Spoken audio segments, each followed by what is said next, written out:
अस्सलाम वालेकुम। आज हम बना रहे हैं स्ट्रॉबेरी शेक। मिल्क शेक बनाने के लिए हमें जो चीज़ें चाहिए, फुल क्रीमी दूध है 1 लीटर, 1 पाव चीनी है, आधा किलो स्ट्रॉबेरी है और 1 टीस्पून हमने लिया है काला नमक। इसको बनाना शुरू करते हैं। सबसे पहले हम डालेंगे स्ट्रॉबेरी,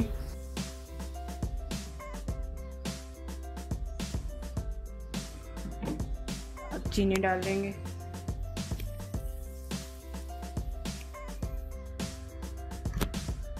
साथ ही डाल देंगे काला नमक,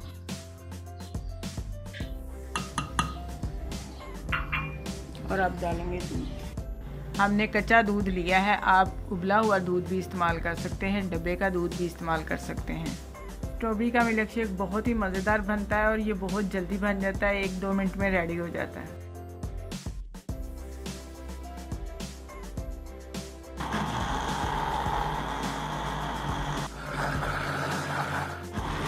स्ट्रॉबेरी का मिल्क शेक हमारा तैयार हो चुका है। देखें कितना क्रीमी है, कितना थिक बना है, ये देखें।